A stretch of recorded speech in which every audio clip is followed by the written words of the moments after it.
Welcome, everyone. This is Planet Needles, and you're listening to LOTRO Players News, where we take a look at the latest news in LOTRO and here at LOTRO Players. And this week we have with us Terry Adwin. Hi. Ariandis. Hey, everybody. And filling in for Sans Winda this week, we have Cinders. Hello. Hello. And first thing we want to start out with is a little bit of an announcement in that next week will be our 5-year anniversary show. Woo! Break out the streamers. Very, very cool. Break out the streamers. That's right. Of course, Pineleaf's the only one that's actually been with the show the whole time. Yeah. We need to get Pineleaf a cake or something. We can do virtual cake. There you go. Very well. Yeah, it'll be our 5th year anniversary, and we are going to have a guest or 3 next week, I believe. Ooh. We do have some people lined up, yeah. All right. So therefore, also there are giveaways and things, I thought. Yep, I heard rumors of those too. I did. So we'll have guests, we'll have giveaways, and I suspect we're going to have a long show. A little bit longer than usual, probably. Probably a minute or 2 longer.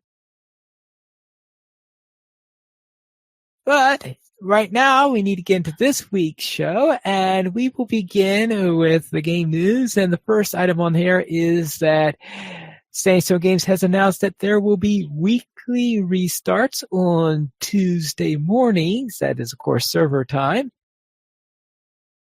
So what does that mean? Is that what does that mean? It's a maintenance thing. They're going to be shutting the game down every Tuesday morning. Right. Okay, gotcha. And so I don't expect it to really be I don't remember what it says because I closed my launcher. But I don't think it's going to be down for super long. It's just maybe an hour and a half, somewhere in that range, just to bring all the servers down, make sure they're all nice and cleaned up, feed the rat and feed the feed the hamsters. Hamsters, that's right, hamsters. Yes, feed the hamsters, and then be able to bring them back up. And one of the reasons that this happens is because usually when the servers are up for a long time, they accumulate all sorts of junk, and there are more things that go wrong. Weird things. Yeah, weird things happen. Now, kind of like when you leave your computer running all the time, and then and without paying attention, super close attention to it, and then you look at the screen and it's like, what the heck is that? Yeah. Now, please note that DDO has been doing these weekly restarts for quite a while now, and I presume that they've concluded that they've been helping with there. And the second thing to note is that if there's another reason why the servers are being shut down around the middle of the week, they will usually cancel the weekly shutdown. For example, during the shutdown that we had last Wednesday, in order to comply with the new laws in Europe, what they did was on DDO, they canceled the Tuesday shutdown because they were shutting them down on Wednesday anyway, so they decided they didn't need to shut down Tuesday. So therefore, if there's going to be an update to the game or maintenance that week, usually they just leave that as the weekly shutdown and not add the extra one, because that would be a bit much if they did that. And that is a little note in there, is that was what the shutdown last week was all about. European law, apparently they passed a new law saying that they had to upgrade the terms of service or the privacy policies. And I noticed all these games on Steam this last week that I have, update. Emails all over the place. Yeah. Update your privacy. Yeah. I've gotten emails from things that I didn't even realize I ever signed into. We've updated our privacy policy. Yes. Okay. Sure. I think I saw something on Twitter where someone printed out all of the emails that she got from all of the privacy policy thing changes. She said it covered the length of a football field. I don't know where I found this, but I mean, golly at all the emails. I wonder if she's printing like full text of all of the emails, because that can get pretty lengthy. If you're just That may printing have out been what she was doing. If you're just printing out like the list of emails that you got, it probably shouldn't be that long. No, I think she was printing out the entire email. Yeah, if you're printing out like the whole email, it's a different story. Yeah, so that was quite a bit on there. So let's head into direct game news, and that is Bulwer test build number 3. Some tweaks here and there. Yes, and Bulwer. So, for example, featured challenge quests are available at Tier 2 of featured instances. So, therefore,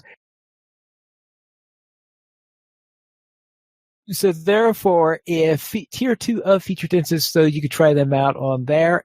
So, therefore, that's a little extra challenge if you wish to do featured instances. And the rescued steed of Argonathus now has 250 morale, as I presume it was originally supposed to.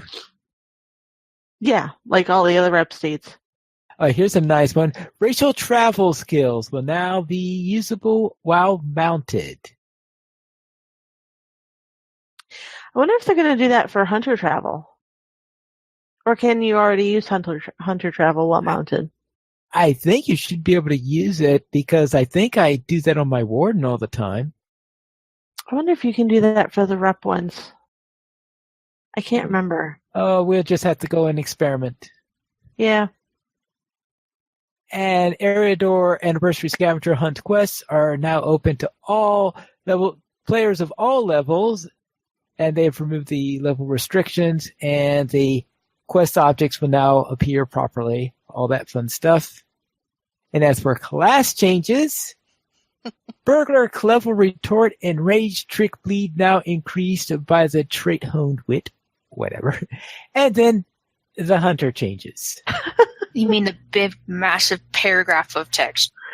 Yeah, yes, that one, which I heard that there might be 1 or 2 Hunters that did not like these changes. Just a few.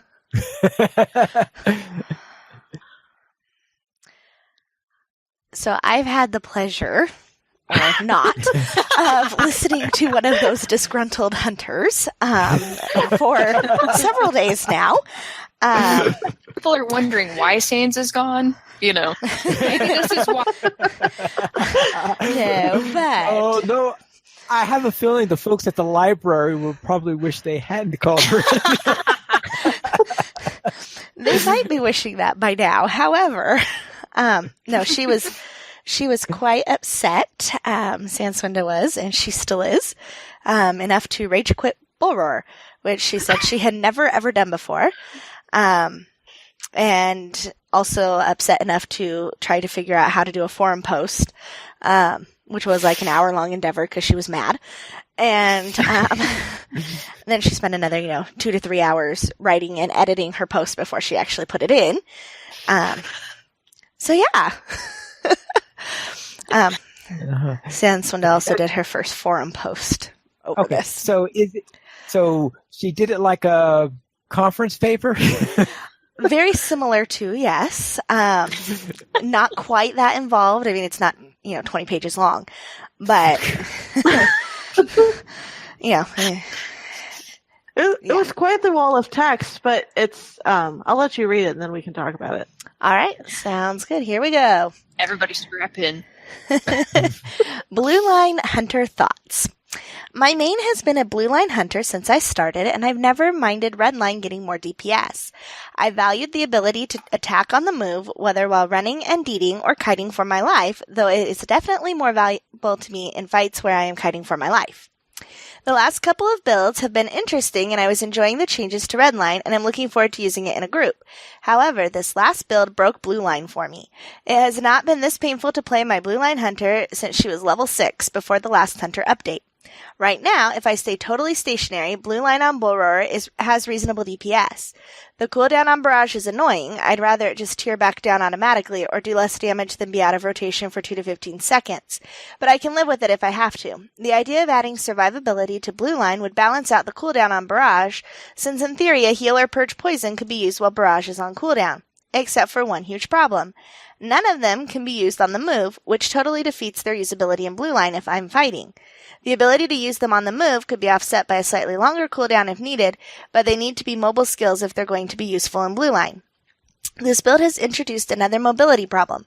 Because of decreasing the focus generation of precision stance and moving deadly precision further into red line, which makes it impossible for me to trait into right now, it has become super difficult to generate focus in blue line.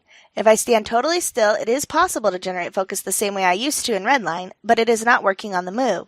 It takes way too long to get a shot off that doesn't cost focus, and unless I can reliably end a fight in 3 shots with minimal kiting, which assumes one rather weak enemy is all I'm fighting, then I'm in big trouble. I guess I was often in trouble before the last major hunter change too, but at least it was entertaining and didn't feel like I was constantly waiting for a skill to fire or come off cooldown. I don't mind only doing decent for landscape DPS as a blue line hunter, but I really, really, really want to be able to be an active blue line hunter, constantly moving and shooting with some hope of being able to take care of the enemies I'm kiting before they start to respawn on top of me while I'm still killing some from the first round, or before I end up in another enemy camp or off a cliff. Right now, red line on Bull Roarer is really fun and might become my favorite solo line just because if I can remember to stand still, I should be able to get off enough shots to take out a camp before it respawns on top of me. I hate the idea of switching to red line for soloing because I love the speed and feel of blue line, but if the only good thing blue line is going to have is the speed buff, I can probably start riding my horse everywhere and learn to stand still on landscape. It seems rather counterproductive to have a strength stance red line hunter producing the same or almost the same amount of focus as my blue line precision stance hunter on the live servers, while the blue line hunters using precision stance on Bull Roarer struggle to be able to generate focus. If blue line is moving away from using focus skills, could our skills that don't cost focus shoot instantly and do a little bit more damage but generate less focus? Could all blue line skills be used on the move even if the healing, focus generating, and purge poison skills get a slightly longer cooldown? Could we have bigger landscapes with more room for kiting and fewer enemies if we're going to be stuck waiting forever for skills to fire while we're kiting? Maybe precision stance could give us a major critical rating boost and an instant non-focus shot every time it generates one focus while we're fighting. Whatever it does, please let it do something worthwhile and or interesting if it is going to take away the joy of shooting more frequently. Could we have a blue line only instant shot that neither generates nor costs focus and does decent damage for a non-focus skill? Could we have an even higher group-wide speed boost for using precision stance if it's going to generate a lousy amount of focus? Could moving while shooting decrease the cooldowns? Or generate focus more rapidly so we could be reasonably deadly while kiting but not the group DPS line? And that was it. That was it. Okay. Yeah. So you did a really good job of the really, really, really kind of getting across some of the frustration. But honestly, this post does not express quite how salty Sans was over these changes. She was angry. I mean, she's got a point. I mean, if the goal is to make them the not group DPS, then that's great because, hunters that are in groups shouldn't be moving around because they should be, first of all, not out DPSing everybody else and drawing aggro. And secondly, you don't want to get too close to the fight because in there is where your melee classes are moving around and you want to make sure you're giving them space, not running around and pulling things in weird directions because that's the tank's job. So I understand where they're going with making redline be the big thing for group DPS. I kind of wish she would use it a little more now on live because as the person, so I heard some of this complaining on Wednesday. Not for LOTRO, for something else. And then we heard it again on Thursday because Pine Leaf hadn't heard it yet. So she reiterated. She had to update Pine Leaf. Yeah, she had to update Pine Leaf. So I heard it again on Thursday. And both times I was maybe not as sympathetic as I probably could have been. Just because how long have I been complaining about champion DPS now? A while. Forever? A while, yeah. Yeah, so when she tells me that and as the person who's typically chasing after her on landscape because she's kiting something instead of standing still so I can whack it and draw the aggro, I didn't give her really the sympathy that I think she was hoping for. Well, and to be fair, she said Pine Leaf wasn't that sympathetic either. She just kind of Yeah, Pine Leaf wasn't all that sympathetic either. Oh, snap. I got to hear all about how unsympathetic you guys were too. Poor Cinders, you've had an interesting week. Well, it's hard for Conveniently, me to I've understand. been out of the house for a lot of it. It's hard for me to understand Blue Line Hunters anyway, because I've always played. You run Yellow Line. Yeah, I run Yellow. Yeah, And I typically play a Red Line Hunter because I suck at moving anyway. I can't kite to save my life. So if trying to learn Blue Line to save my life is what I have to do, pass.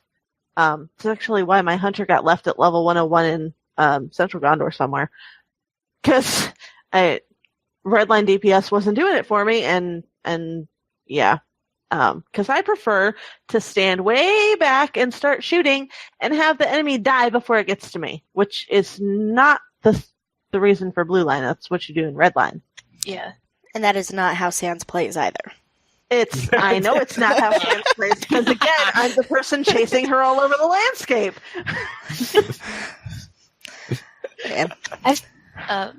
I've played a little bit of Blue Line Hunter, so in a way I can kind of see what she's getting at. I like how at the end of her post, she put suggestions of what, maybe they could, stuff that they could look into that would kind of balance all that out. The critical hit boost I thought was good, and the skill that doesn't cost focus I thought was also good. But I am nowhere near and anywhere close to an expert on Blue Line Hunter, but that's my 2 cents. Well, and she's right, and we've talked about it before, that some of their, the survivability skills aren't really survivability skills if you can't use them on the move. Yeah. If you're getting mauled, then obviously your instinct is to run away from what's mauling you. And if you can't pop those heals while you're running away from what's mauling you, you're going to die. But it's not unlike what happens with some of the ranged classes either, like the Lore Master, where you can't do anything if you're moving, essentially, other than like Wizard's Fire. Oh, yeah. But you know what I do? They don't. But you know what my Lore Master does? What? I stick the cat on them, and Harley plays a Lore Master the same way I play a Lore Master. You point at something, and you say, "Pet, go kill that," and then you just stand back and watch. I do a little bit more Lore than Master that. skills. I don't know what those buttons do. Every once in a while, I'll click something. I don't know what it does. I'll just occasionally I'll feel like the pet it just isn't killing it fast enough, so I'll throw a skill at it, and I don't know what that button is. So that is fantastic unless you are playing with Sans, who will kite whatever it is right over the top of you. And then you have to try and turn around and target it again because you're in, and in the meantime, your induction has finished. And you were facing the wrong way, so you have to start it all over again. And then it's dead by the time your induction finishes again. Yep. Yeah, because I also used to play with Sans on my Runekeeper. Oh, God. Or you're dead. That's the other thing that happens with that, is you die. Same problem. And she can't res you. Yeah. So therefore, if you're playing with Sans, if you're on a Runekeeper, you'd have to play Yellow Line almost, because they don't have those long inductions. Yeah, except my Runekeeper was traded red-blue. Oh, ouch. Runekeeper healing, I actually am really good at Runekeeper healing. Runekeeper healing is great. Well, I don't know. I haven't really looked at any. They're not doing changes to Runekeeper yet that I saw, right? It was Lore Master and Minstrel. Mm-hmm. So yeah, Runekeeper healing I'm actually really good at because I learned in the trenches that was LOTRO Players Adventures. And got lots and lots and lots of practice at healing people who would not stand still, and like to run around pillars and stuff and be out of line of sight. So yeah, I know all about those challenges. It's fine as long as the person remembers to at least stay kind of in front of you, so that you don't have to try and turn and track them in the process of getting your inductions off. And Sans completely forgets that other people are on the landscape. Like, she does not keep track of everybody's dots. And she just focuses on her dot and the thing she's shooting at. I was saying, with my Lore Master, whenever I run with Sans Swinda, I always just refilled her power because there was no point in doing anything else. I would just target her and then heal her and do the power, but they're cutting back on the unlimited power. So personally, I would rather have, the unlimited morale healing. But the unlimited power did give me something I could do when I was running around with. Yeah. Now, Sans. Speaking of power and lore masters, I noticed that a couple of things they had changes to this week. One of them is that Wizard's Fire is back, because I was wondering why they were getting rid of that. So it looks like they got rid of it. And the one on the bottom is Power of Knowledge is also back, but is now a shorter, high-intensity lightning damage channel and self-power restore, but it no longer drains the opponent.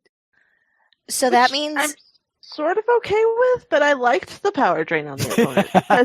Because especially if it was like a pew-pew or a defiler or something that was lobbing stuff at you from a distance, if you could drain their power so it ran out faster, that was great, because then they weren't doing as much pew-pew and nasty poison stuff at you. Yeah. Well, but at least the power restore is back. Yeah. Yeah. Well, and I'm glad that they brought Wizard's Fire back, because as several of the lore master people had commented on the thread line, it's one of the few skills that you can do while you're moving. At a range, which was really nice. But I'm kind of excited to try out, I haven't had the opportunity yet, the difference in the Power of Knowledge. Because as a power drain, it really only affected them because I very rarely would run low on power myself, unless I had a really bad, illness. Yeah. Well, I would have coming. I would have thought that if you were constantly giving power to other people, you might need to get extra power. On the level cap, it didn't really affect it at all. I mean, it wasn't even like a blip on your thing. You would still keep your full power unless you had a fear or something on you that would drain it. Some of those longer fights, though, would really impact power. We've noticed that quite a bit. Yeah, we've noticed it quite a bit in girls if we keep running for too long. Obviously we're playing burglars and not lore masters, but if you're firing skills constantly, your power is going to go away. So it's over the long period of time, because once you're out of combat, the out of combat power regen kicks in. But it really depends on what numbers you've got for your in combat power restore. Yeah. And on the the Minstrel's Anthem default duration is now 60 seconds, which I forgot what the old one was. And the Inspiring Cries and Calls cooldown has been increased to 30 seconds. So some tweaks in there with those items. And on the Warden, the light damage imbued legacy now properly enhances. Well, that means if there was fixing bugs is always good. Yeah. Let's see. But not much else changed. So, that was the bulk of the changes to this week. Essentially, it was tweaking class changes and probably hearing responses from various people on what they thought about the changes. So there weren't any champion notes. So as far as I can tell, they still haven't fixed what they broke in the champion, which is that there's an animation skill delay. Well, there's a skill delay in general between a couple of your fervor building strikes, the couple of skills that you get before you pick your specialization. Sort of rotation. You're coming in and out. Yeah, you're good. Oh, lovely. Yep, power keeps flickering. There's a delay between the fervor building skills and the what? The couple of fervor building skills that you get before you select your specialization. So, like Wild Attack, Swift Strike, and I think Feral Strikes is part of it too. There's some kind of weird skill delay either before or after I think it's after you fire one before it pops something else, because they're supposed to be fast. So if you mash those buttons, they should happen one right after the other. And currently on Bull Roar, they're not. There's just we're talking not even full seconds. It's like parts of a second, but it's noticeable enough to be like a huge. It screws up the rotation pretty badly. Mm. That was one of the things I noticed last week when I actually did get in on Terry.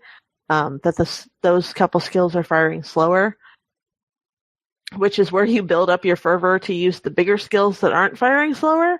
So it's a problem. They've noted in the forums that it's a problem. There's nothing in the notes that says they fixed it, so I'm guessing it's probably still a problem. How does something like that get broken like that? Well, they played with a bunch of different skills, so they've just got to tweak something. I don't know what it is they've got to tweak, but... Gotcha. Well, that probably means they probably are trying to figure that out themselves. Well, this was an issue for Champions a while back. I want to say like 2-3 years ago it was an issue for Champions. Not too long after they did the Helm's Deep revamp, it was something that came up. Like those first couple skills on my bar I wasn't using as much because I noticed that there was a weird delay. It has gone away on live within the last, and I remember when it went away, but I don't remember now when it was. Because it was something I talked about with Brannick. It was the reason why he was playing Yellow Line instead of Red Line, because it only happened in Red Line. Now it's happening across the board. And I don't know, it's weird. Yeah, Battle Frenzy only goes so far, actually. Because Battle Frenzy generates your fervor, and even in Red Line, if you can trade into Battle Frenzy, which I have on Terry, it only works so fast. So, and when you're used to firing skills in a specific order to generate a lot of fervor and get the DPS, plus because those skills, there's next to no cooldown on those skills, so you can fire them like all of the time between the other skills that have longer cooldowns. And it screws up the whole rotation for me. Well, and if those are delayed, then it seems mentally like you're doing less damage, so you try to go back and redo them, but then your cooldown might be off from what you think it is, and so it's just kind of a mess. Yeah, that's why it messes up the whole duration.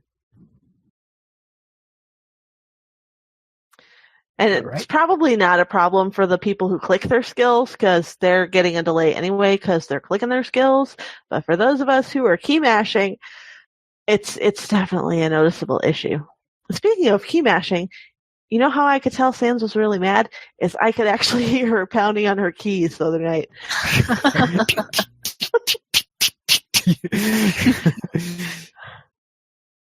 Oh, speaking of Hunter stuff, I do have a question.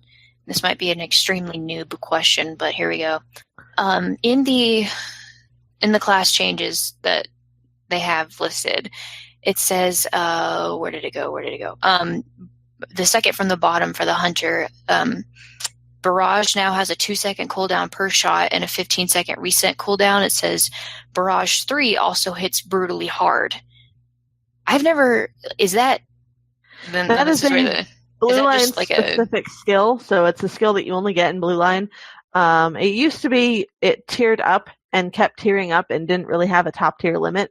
Mm-hmm. So you would... and it doesn't take focus, but the damage tiers up depending on how much focus you've got. So basically you would generate a bunch of focus and then just keep spamming Barrage because it had like next to no cooldown. And so at the beginning of, when all of this started 3 weeks ago, they decided to do 3 shots, that's it, on Barrage, and then you got to wait for it to reset.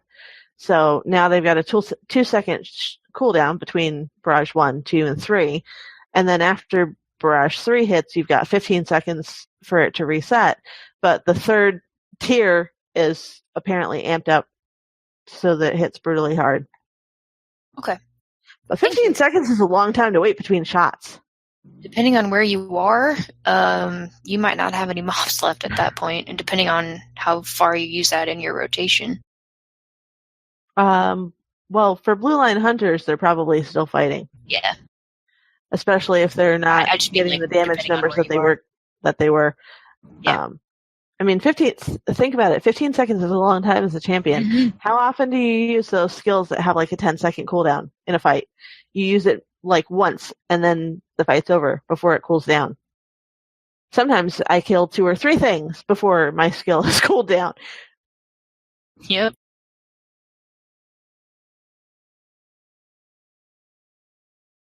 Any other comments related to class changes before we go on? Then let's head into the Beacon. We're on the community spotlight. Seviglas Moros has created a beautiful website dedicated to the pubs of Middle Earth. I think Terry Adwin knows more about this. This was awesome. So he's got screenshots of all of the different pubs in like all over Middle Earth, from Breland and the Lowlands. Like he's got the Forsaken Inn in the Lowlands. There's the featured shot on the Forsaken Inn is a bear head that it's basically a cloak clasp, so it looks like there's a cloak that the bear is still holding in its jaws, even though its head is mounted on the wall. There's the Haunted Inn in Mirkwood, and we were just talking about pubs. Was it last week or the week before? It was last week, wasn't it? Wasn't that the question last week? Anyway. Can't remember. A couple weeks ago, we were talking about something up. I thought it was last week, because I thought we had Maven. You've got Moria with the 21st Hall. He's got Rohan, the Shire, the Strongholds of the North.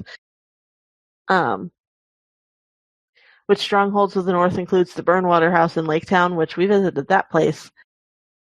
The Dragonbone Inn, also in Laketown, which we also visited. The Jolly Bell in Dale. Notice there's not a listing for Feligoth because Thranduil's Hall might have drinks, but no snacks, which means it's not a proper tavern.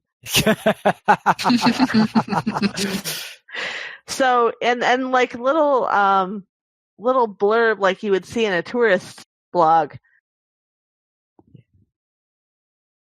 which I thought was really fun. Yeah. And apparently the Erebor is one big tavern, so therefore. Well, it is. There's beer casks, dwarves. I mean, there's beer casks everywhere.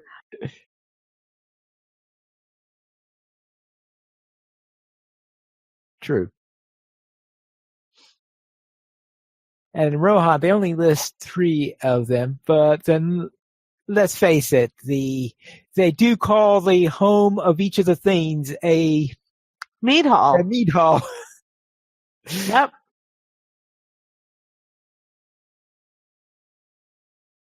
So you can imagine where the soldiers tend to get their drinks, yes. And also we have on Ponton Finbury will be playing solo concerts across all 10 servers at the Prancing Pony in Bree from June 29th through July 16th. And he has a list linked to the Beacon on when they'll be arriving on each of the servers. And Paul Noluni has come out with a new karaoke clip featuring LOTRO's Spring Festival Maze. All right. And looking for a place to call home in D and Company. Dang. What? Oh, I'm so sorry. The audio lagged out. My bad. Sorry. All right. Did you have something you wanted to say? No, go ahead. Okay. Looking for a place to call home? In D and Company du Milieu has created information posts about the residential neighborhoods of Breland, Falathorn, the Shire, and Thorns Hall to help you with your search. No list for the bank vaults? Well, let's face it, it's really not that residential if it's a bank vault, right? Well, okay, you got a point there. You have one. And the Hope is celebrating their 50th concert at the Bird and Baby Yard Parties on Saturday, June 2nd on Laurelin. As for Ken Hall, Mirage is a level 75 capped Arkenstone kinship focused on running the Tower of Orthanc Tier 2 challenge on level. They have completed both Lightning and Acid Wing challenges, and they're open to all classes. They also can assist in leveling and gearing. If you're interested, Citadel to Exploited or QPO in game. Exploited? That's quite a name. But note that certain thing very important in there is that this is only open to characters level 75 or below, because you're expected to put on a Stone and a Tortoise, I presume, when you hit level 75 to stay there. Yep, I have a couple of those. And as for our weekly comment, the question is, what are your favorite quests or quest lines in LOTRO? Anything written by Maid of Lions. So that would make it the things Most like of the epic game, story. basically. Yeah. Well, he didn't just write the epic. He wrote quite a bit of the side quests and stuff, too. True.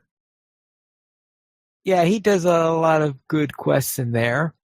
And how about Arendis? Sorry, my audio is lagging a little. For me, just like Terry said, just anything of the epic story. It's written really well. All right. And then Centers? I'm not sure that I necessarily have a favorite quest or quest line in particular.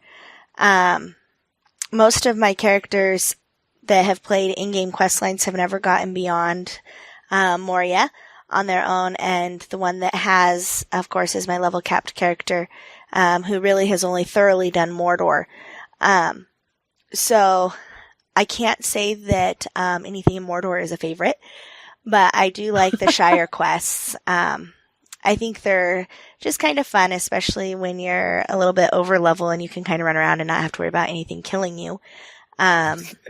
To do the things like the pie quests or taking and doing the chicken runs and things like that. I just like the variety of hoppity-ish things that you can do, especially since they all revolve around food. And I will put mine as the epic portion in Mirkwood. Which is full of skirmishes? Of course you would. Yes. Is anybody really surprised? Nobody's surprised. Nobody's surprised with that Especially since it's got Protectors of Thanglehod, which I know is Pineleaf's favorite thing. Yeah. And I know I can weigh in for Sans here, I think. I know that she's a huge fan of the stuff through Rohan. If she gets a choice, she will play every quest in Rohan. So I know that that's one of her most favorite. All right. Then let's head to our fan site news, where you could join Sigma Brew for LOTRO Tuesday on our Twitch account. And, of course, Gamolio Dan continues his adventures in part 105 of his series, where you could watch Rumming's Ridiculous Requests. And Elkanar quests and redoes their quest traits on episode 59 of Drawing the Pack. And our screenshot of the week has a very cosmetic feel to it, and pumpkins. Apples. They look like pumpkins Those to are me. the apple baskets. Those are the biggest apples I've ever seen in my life. They are the apple baskets. If you actually pop out the screenshots, take a look at it, you will see that they are apples.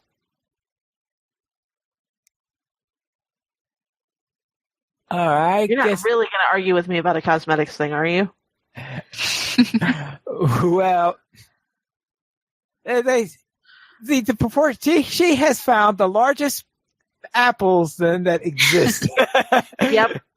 I won't dispute that, but yeah, those are the apple baskets. That's the apple Okay. basket from the fall festival. Yeah, I had thought that those were those small pumpkins that you can sometimes get that could. No, I recognize the basket because I used it in my Little Red Riding Hood outfit. All right. And this one, though, has something very appropriately colored, it looks like to me. And, Yeah, it is a dress that you actually can't get anymore. Oh, what? It's because I actually read this article because it's by Nathrian and I love Nathrian stuff. The recipe for the dress used to drop during the anniversary festival from a couple of the boxes, and it hasn't dropped in the last 3 or 4 years. So it's a tier 4 crafted recipe. Spring Festival red flower boxes. They changed the loot table since then, and it's no longer on the loot table. So she went all over the place trying to find somebody who could craft it for her. So it's super, super rare. Super, super rare. Mm-hmm. Well, And note to Standing Stone, you could put that back in the boxes, please. We'd appreciate it. But then it wouldn't be nearly so rare. It's a really nice dress. She wanted that one in particular because she had the short sleeve version. This is the long sleeve version. The short sleeve version, the sleeves puff, and they were clipping with the shoulders. And she specifically wanted to use those shoulders. The shoulders and cloak are from the Farmer's Fair. And nobody's surprised that Terry knows this. Yeah. Now, are there too many plaid cloaks in the game? Because I think that's the first one I've ever seen. That's the only. It's the joke because we were saying that they kept doing the tablecloth steed, so they did the tablecloth steed. It really is because the comparison is that plaid picnic blanket look, and then they did matching cloak and shoulders. So yeah, it's the picnic blanket cloak. It was a joke for Fall Festival like 2 years ago. I'm just kind of waiting Farmer's for Fair, maybe. I'm waiting for the picnic blanket outfit to go with all of the rest of the picnic blanket stuff. Yeah, I think that would be awesome to just run around in a picnic blanket outfit.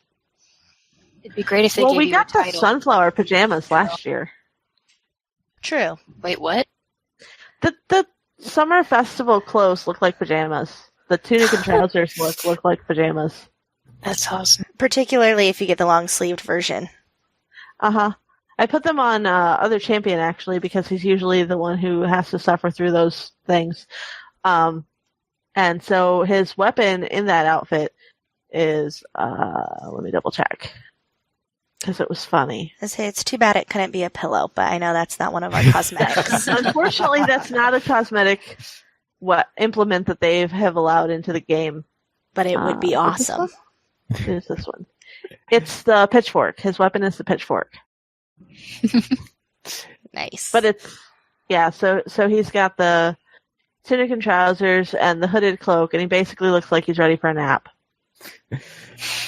Because I always take a pitchfork to bed with me. Well, Ouch, you want a ouch, weapon close. You want a weapon close at hand for whatever happens to be in your bed. He's an elf. He doesn't necessarily trust the hospitality, dubious hospitality of these Middle-earth taverns. They actually have snacks. What is this?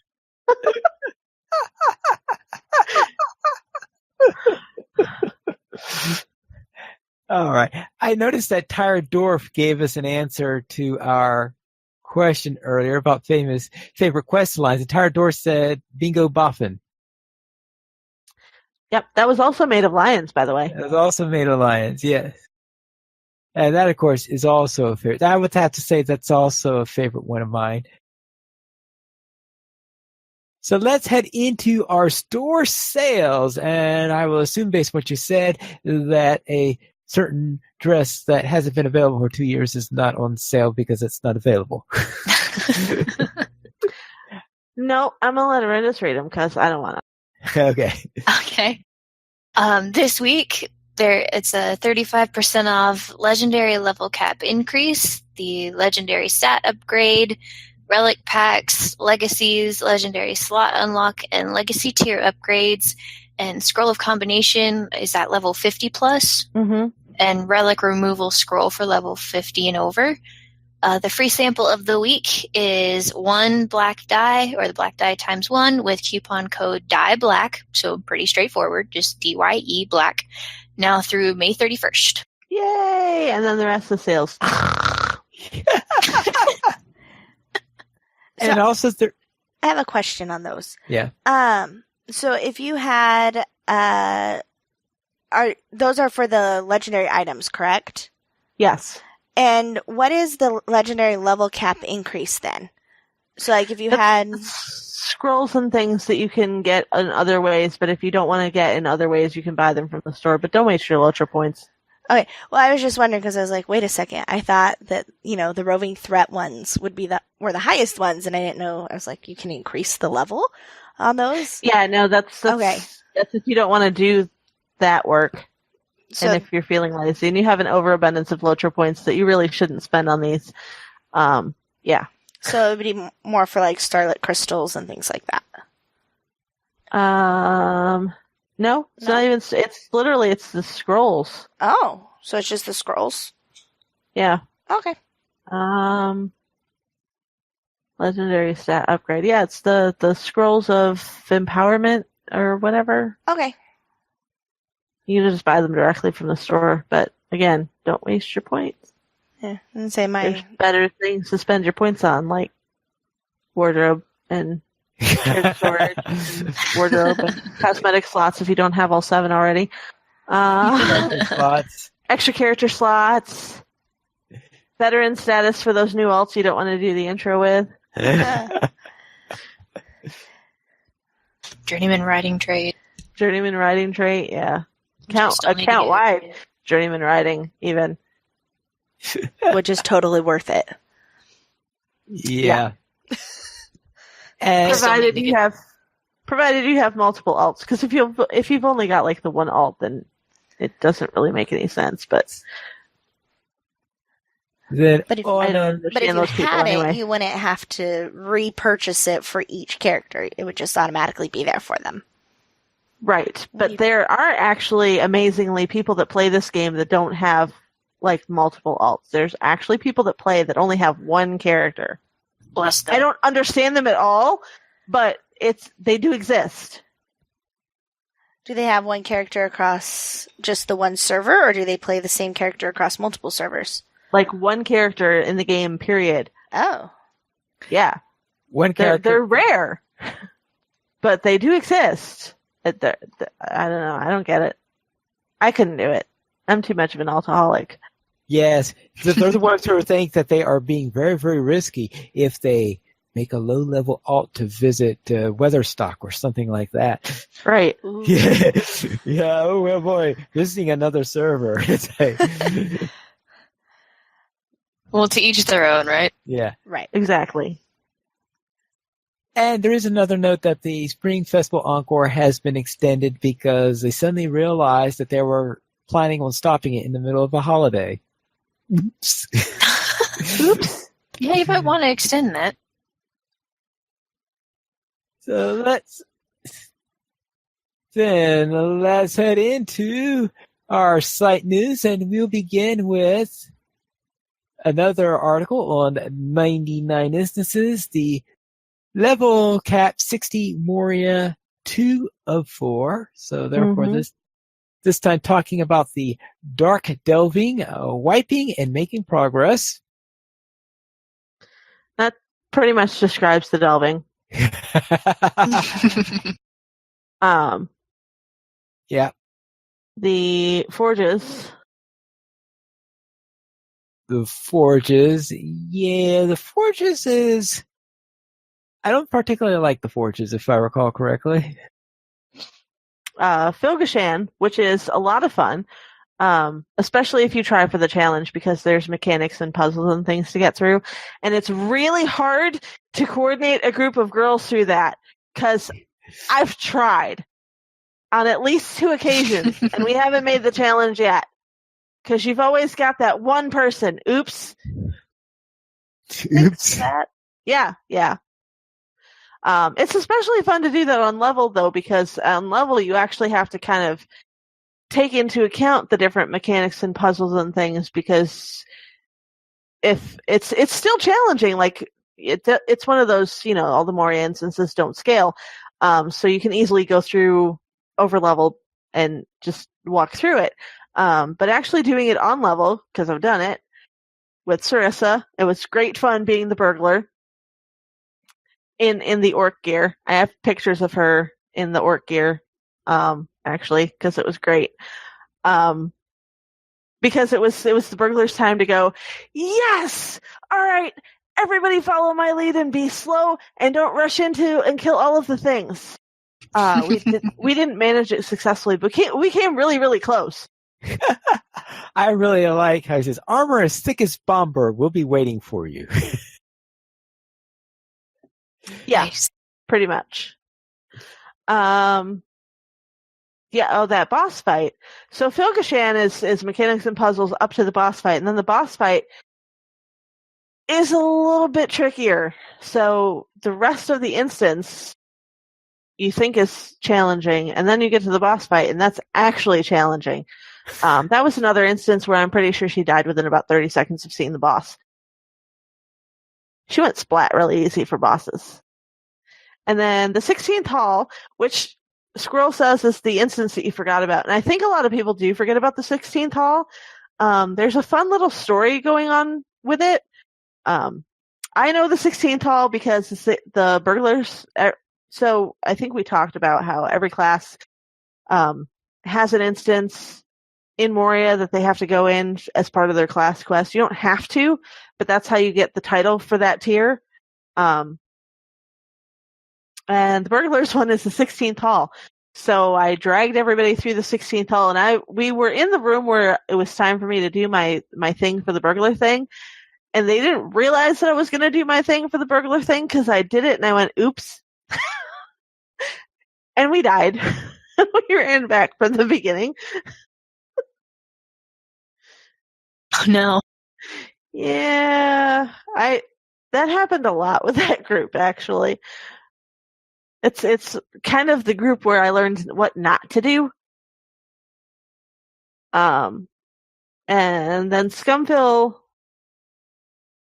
I wouldn't think that Scumfill would be as frequently run as Grand Stairs, because Grand Stairs I know gets run quite a bit. Because Grand Stairs has the Encore drum, which is the item that you have where it looks like you're drumming and there's nothing there.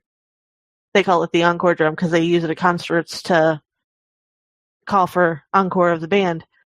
And that gets picked up in Grand Stairs, so I would think that Grand Stairs is one of the most frequently run instances. And I can't see Scumfill actually being that popular unless you're trying to do the deeds.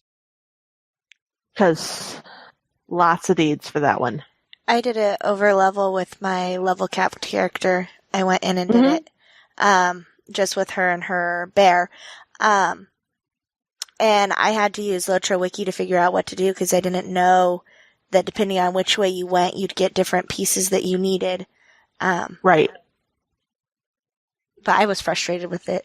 I think it took me a couple hours to figure it out after trying it a couple times. Because LOTRO Wiki for me is one of those things where it's like my last resort if I can't figure it out on my own. Right.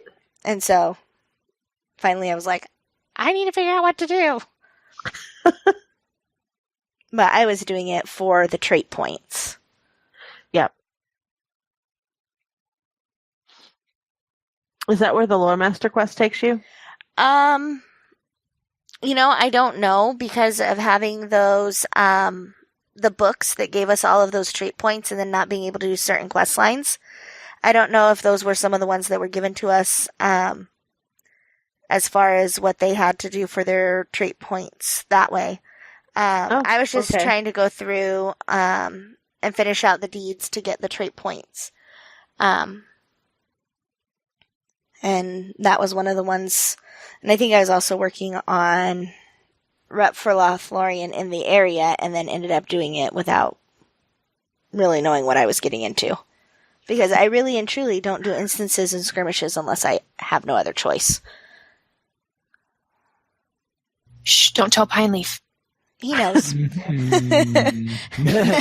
the main reason I've gotten drug into several of them. And I go cheerfully if I have company.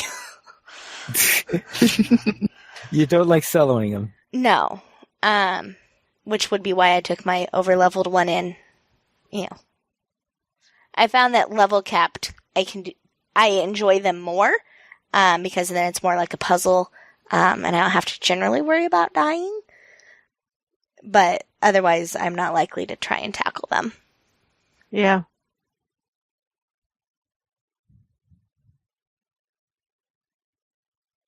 All right.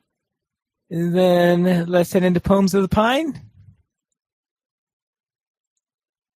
where we continue our little expedition into Mordor.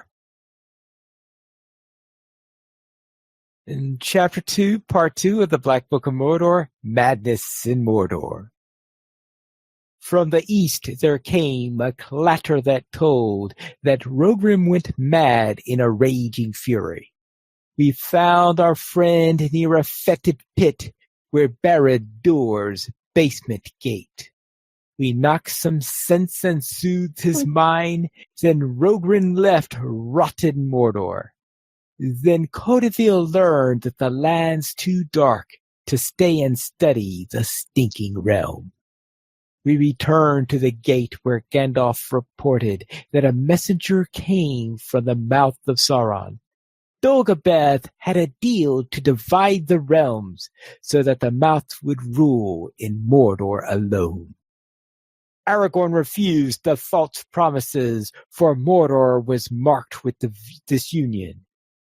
Let the foul forces fight each other, for we are weary of war.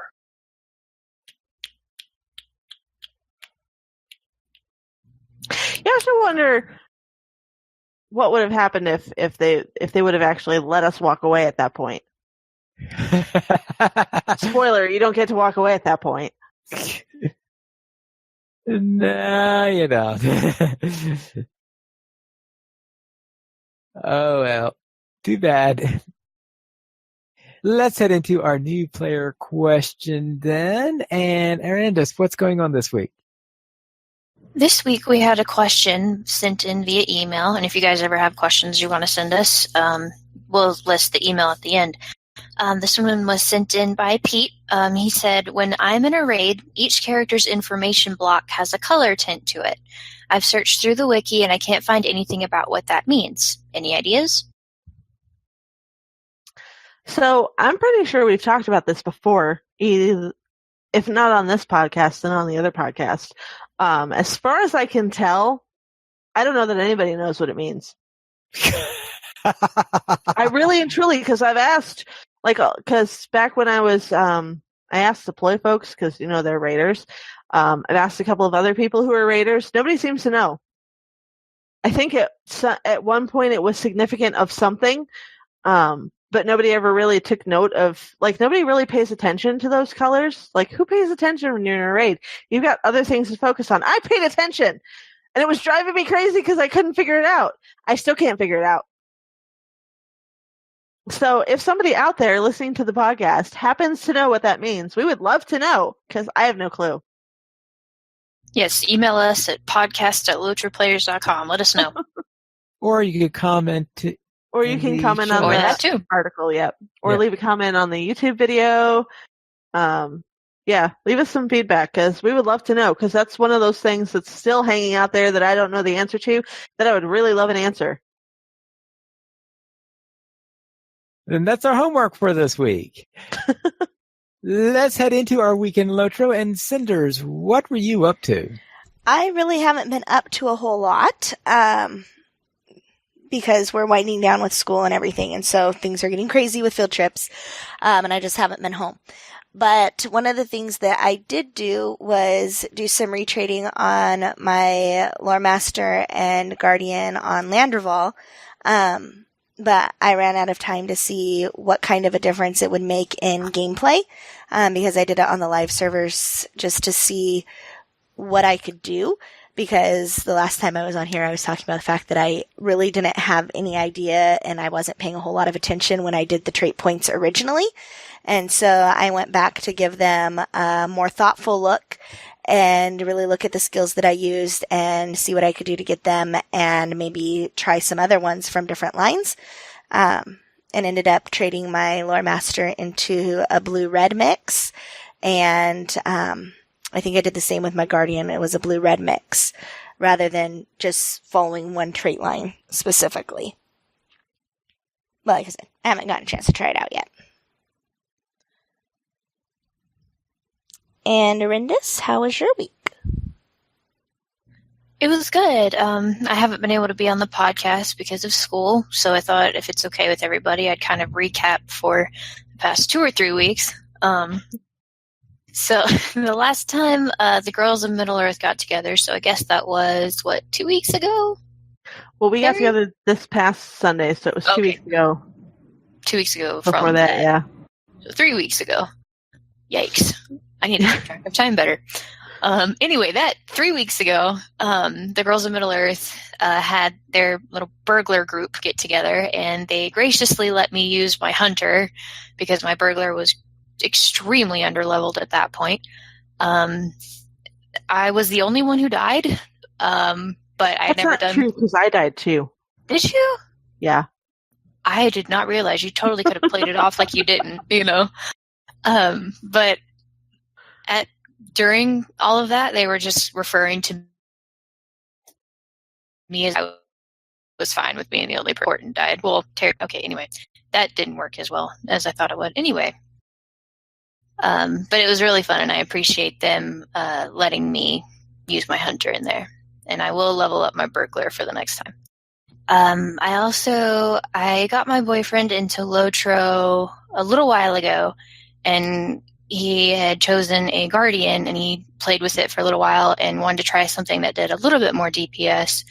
So, yeah, he was slowly going crazy. So he decided to change over to a champion. So I created a dwarf champion, and we've been running around Middle-earth, and it's been pretty fun. So, exactly. So much yelling. I know.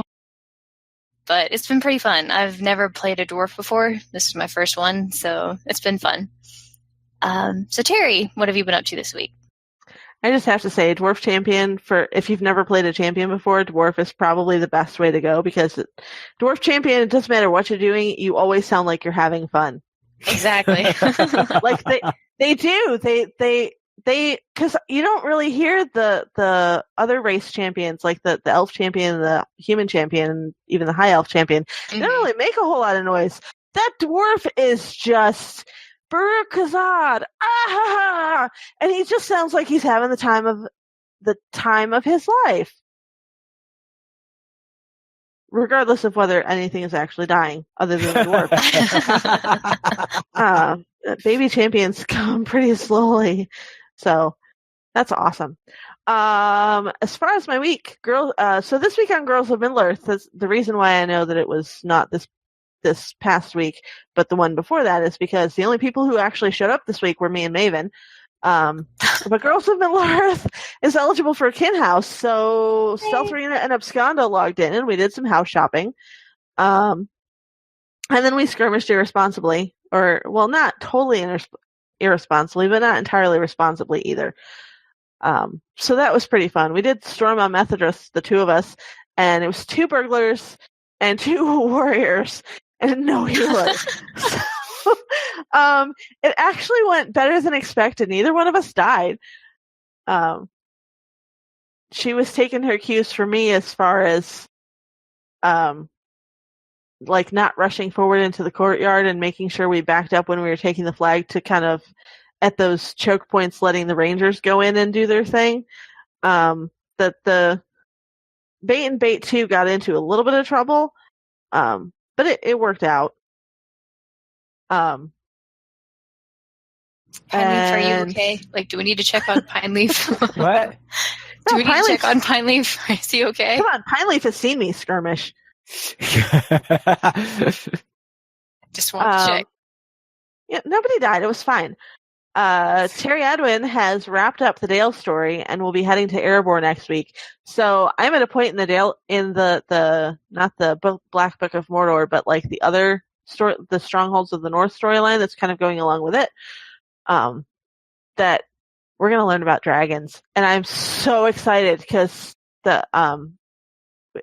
we've been following like this mystery through the whole thing, and not getting like little bits and pieces of clues here. And I'm guessing because I'm not doing this on any other characters. And Pineleaf is wisely keeping his mouth shut and not spoiling it for me. But we got to we were reading out the chat, and I'm like, and they listed like 6 different dragon names, and I'm like, we're gonna learn about dragons. We're gonna learn about dragons. That's so cool. So I don't know how much we're actually gonna learn about dragons, but the fact that they're teasing me that we're gonna learn about dragons, I think is the most awesome thing I've ever played in the game. I'm so excited. I probably shouldn't be this excited, but I'm so excited. And I have to wait until Thursday. Yep. To do more. And Other Champion has finished making up goodies for the girls, which are in the chest of the Girls of Middle-earth Kin House. There's cooked food and trail food and soup, and there will be beer. He's finishing that up now, actually. And he also finished out his Anorian tier of farming and cooking, so I have to remember to actually send him the Doomfold seeds that Terry's got cluttering up her bags, so that he can do the Doomfold tier of farming and cooking. And which, it's really sad, he's the only character that I've actually done the Anorian tier of crafting on at all. None of my other characters have touched even that tier. They all finished out Westernet, and they're like, yeah, I'm done. So yeah, Pineleaf, how about you? We'll begin with my Crick Hollow Warden. This week in the Sunday group, we didn't have time for the usual skirmish raid. Actually, we didn't have enough people. We had only 6. So therefore, we decided to do the featured instance, which is Ost Elendel. So we went in there. Did it first at 1:15, so we go in there doing it at 1:15, and they said, all right, oh, Pineleaf, you're a tank. Okay, that's right. That was one of my warden, and we didn't have a guardian there, so yeah, that usually means that I wind up being the tank for that one. All right, so now I'm tanking Ostelindel. Now, I'm so used to groups and doing Ostelindel in groups that I'm having trouble convincing them to go anywhere near the light. Oh, you're kidding. Right?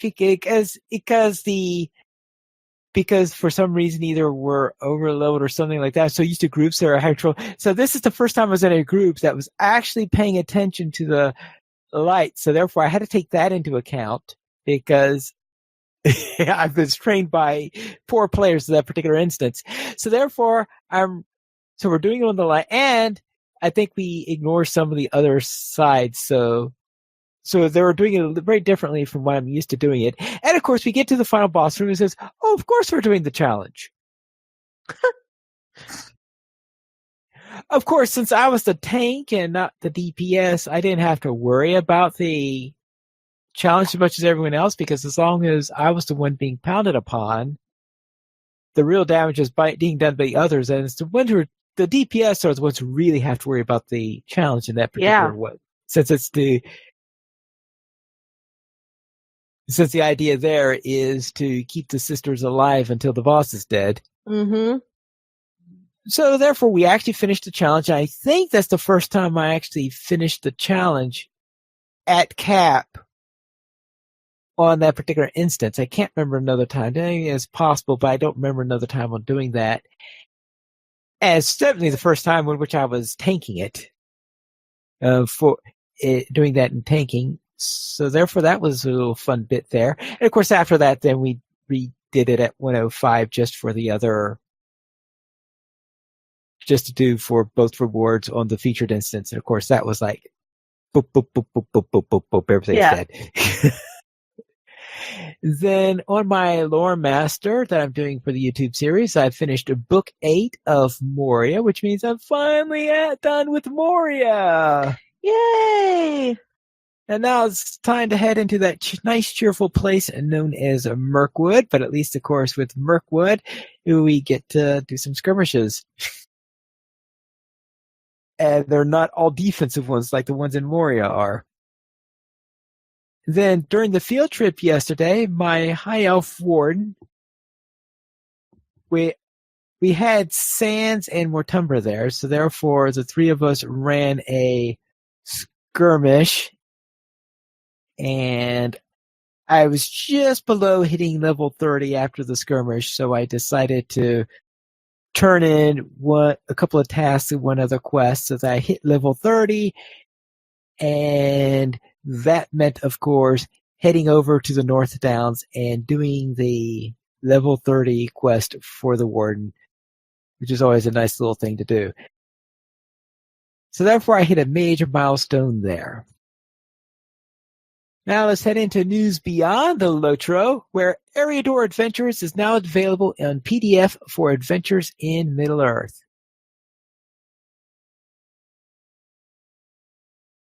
We just talked about this last week.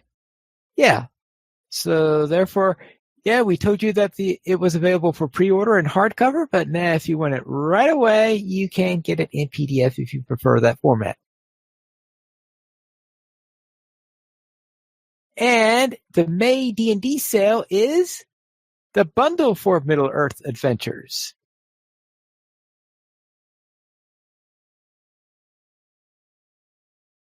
And what they're asking there is that the total price on this, that I saw that somewhere around here. Oh yes, the total value of the 4 books is $70.36, but you could get the 4 those 4 items together in a bundle during the sale for $29.95. So that is a savings of $40.41. That's not bad. That's not bad if you feel like going on some adventures in Middle-earth. Now, unfortunately, they don't say how long this sale runs to. My guess is till the end of May or something like that, or what? I'll have to talk to Drac on that.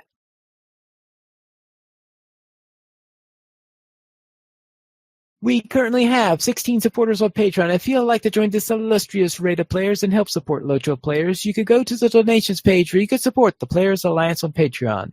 There you'll find rewards, including a mention on the podcast your choice, or even be guest with us for an episode of LOTRO Players News.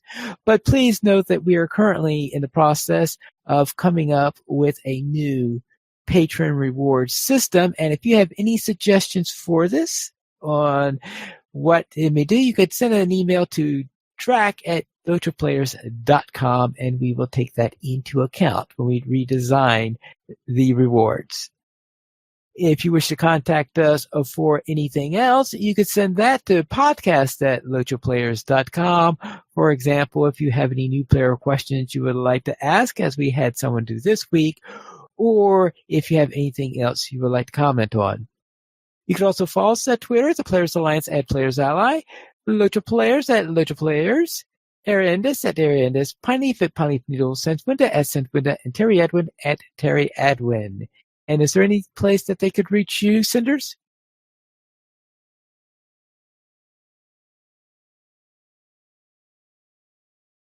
I would have to guess maybe through Senswinda then.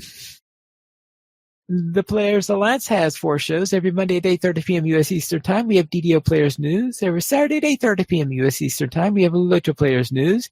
Every other Thursday at 9:30 p.m. U.S. Eastern Time, we have XP Quest. And on the first Tuesday of each month at 9:30 p.m. U.S. Eastern Time, we have Chromatic Bits. And you can join us for our shows at lotroplayers.com/live. And that is all for tonight. And this is Pineapple Duels reminding you to skirmish responsibly.